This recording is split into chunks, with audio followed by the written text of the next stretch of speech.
Halo adik-adik Yun Academy, bertemu kembali dengan saya Joshua Senjak. Dan kali ini kita akan belajar mengenai alat ukur besaran, massa, waktu, dan suhu. Ini adalah bagian dari course saya yang mengenai pengukuran dan besaran. Knowledge is like garden, if it's not cultivated, cannot be harvested. Artinya jika Anda ingin paham, maka Anda harus berusaha untuk pelajarinya. Karena tidak ada sesuatu yang instan, segala sesuatu adalah mempunyai prosesnya. Begitu juga dengan belajar ini. Jika Anda ingin paham, maka Anda harus berusaha untuk mempelajarinya dengan belajar lebih giat dan lebih keras lagi. Oke, dan Yun Academy, just follow me at yunacademy.com/user/joshua67. Anda akan dapat melihat mengenai course saya ataupun lesson-lesson saya yang telah saya terbitkan ataupun lesson-lesson sebelumnya. Nah, pada lesson sebelumnya kita mempelajari mengenai alat ukur besaran panjang.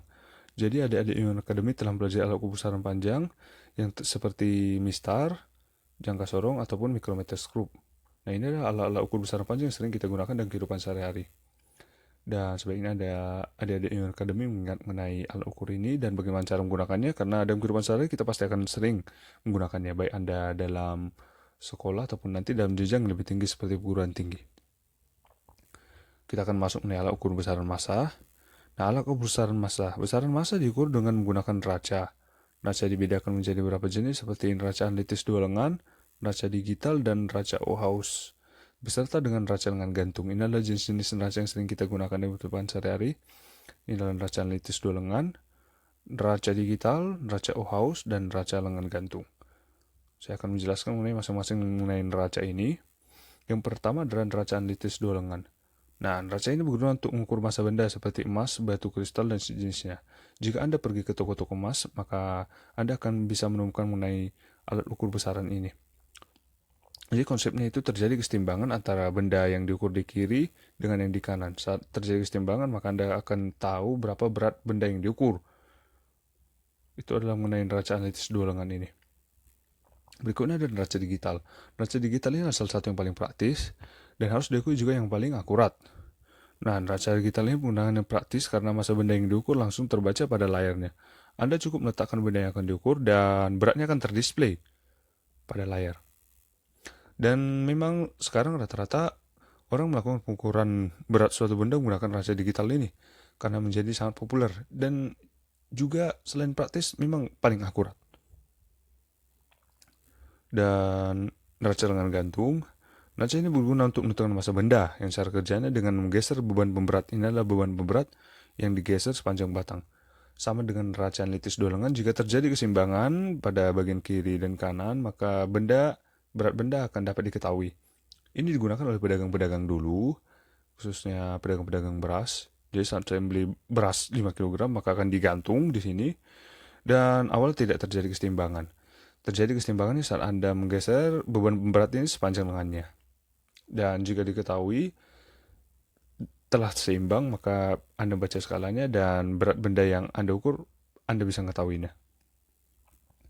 Ini adalah neraca Ohaus. Neraca ini berguna untuk mengukur massa benda atau logam dalam praktik laboratorium. Waktu saya praktikum laboratorium baik fisika ataupun kimia, saya menggunakan neraca Ohaus ini. Ini adalah bagian-bagian neraca Ohaus.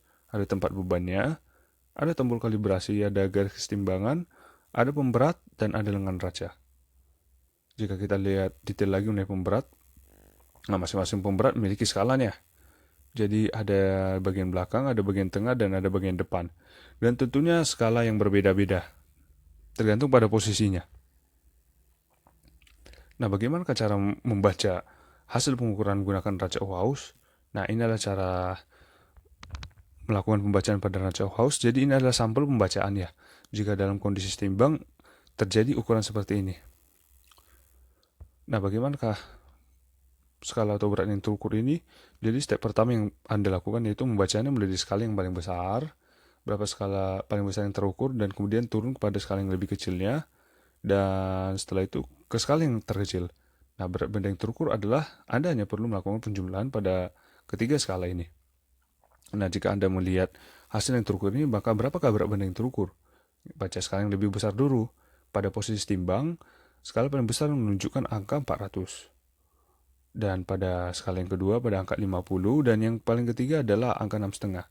Maka beratnya adalah 400 tambah 50 kemudian ditambah 6,5. Jadi hasilnya adalah berat benda yang ditimbang adalah 456,5 gram. Nah, itulah cara melakukan pembacaan menggunakan derajat Uhaus. Gampang bukan?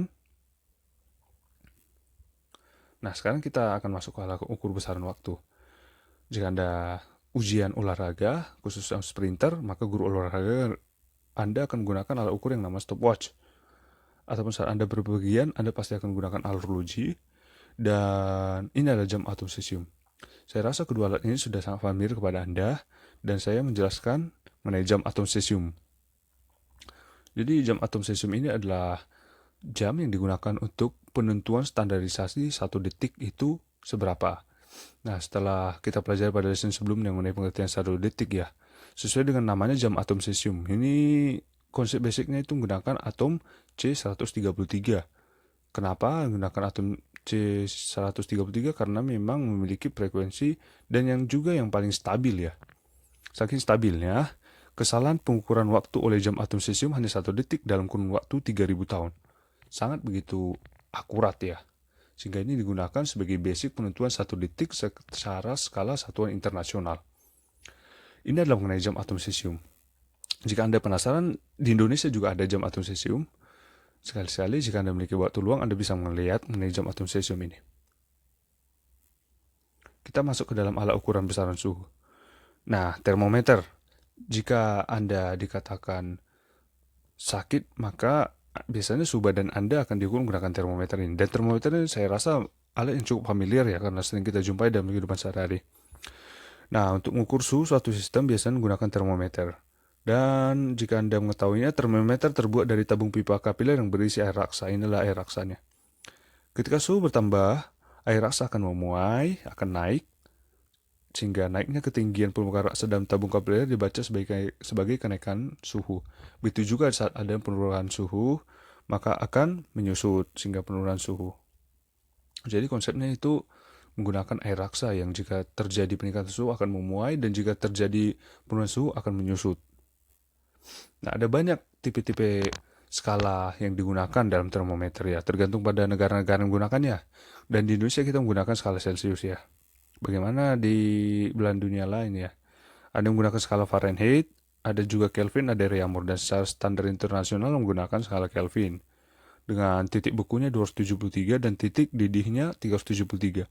Jika dalam Celcius itu adalah 0 derajat Celcius untuk 273 Kelvin dan 100 derajat Celcius untuk 373 Kelvin. Begitu juga dengan Reaumur ya, titik bekunya di 0 derajat Reaumur dan titik didihnya 80 derajat Reaumur. Untuk Fahrenheit ada 32 derajat Fahrenheit di titik beku dan 212 derajat Fahrenheit di titik didih. Nah, jika Anda pergi ke negara lain ya biasanya kita melakukan pengukuran suhu badan menggunakan Celcius, dan jika Anda misalnya berada di Amerika maka biasanya dinyatakan dalam suhu Kelvin. Maka berapakah suhu Anda jika dinyatakan dalam suhu Kelvin? Nah, tentunya ini membutuhkan suatu yang namanya konversi skala suhu ya. Itu bagaimana untuk menyatakan suatu suhu Celcius ke dalam Kelvin ataupun Celcius ke dalam Fahrenheit ataupun sebaliknya. Kita membutuhkan suatu yang namanya konversi satuan. Nah, ini adalah suatu caranya konversi untuk berbagai suhu yang digunakan dalam termometer. Jika Anda ingin mengubah dari Celcius ke Reaumur, maka cukup menggunakan rumusan ini. Jika ingin mengubahnya dari Celcius ke Fahrenheit, gunakanlah rumusan ini dan begitu juga dengan Kelvin. Ini adalah salah satu konversi yang perlu Anda pahami karena sangat penting dalam kehidupan sehari-hari. Khususnya jika Anda melakukan liburan ke luar negeri ataupun nanti misalnya Anda melakukan lanjut studi ke luar negeri. Oke, ini adalah contoh kasusnya bagaimana untuk menambah pemahaman Anda. Saat saya mengukur suhu badan saya tercatat 35 derajat Celcius. Dan bagaimanakah suhu 35 derajat Celcius ini dalam skala Reaumur, Fahrenheit, dan Kelvin? Nah, saya rasa sangat gampang bukan? Cukup menggunakan konversi ini dan Anda akan dapat menentukan berapa dalam skala Reaumur, Fahrenheit, dan Kelvin. Oke, langsung saja kita bahas. Nah, langsung saja konversikan. Dalam Reaumur menggunakan 45 C, maka didapat 35 derajat Celcius itu adalah 28 derajat Reaumur. Dalam Fahrenheit kita gunakan konversi 9/5 kali suhu derajat Celcius ditambah 32. Hasilnya adalah 95 derajat Fahrenheit. Dalam Kelvin ya cukup kita tambahkan dengan 273, sehingga 35 derajat Celcius itu adalah 308 derajat Kelvin. Anda masing-masing telah mendapat konversi dari 35 derajat Celcius itu, baik dalam reaumur, Fahrenheit, dan Kelvin. Sehingga jika kita nyatakan bahwa suhu 35 derajat Celcius itu sama dengan 28 derajat reaumur, 95 derajat Fahrenheit, dan 38 derajat Kelvin. Nah, bagaimana? Apakah Anda dapat memahaminya mengenai pengukuran massa, alat ukur besaran massa, waktu, dan suhu?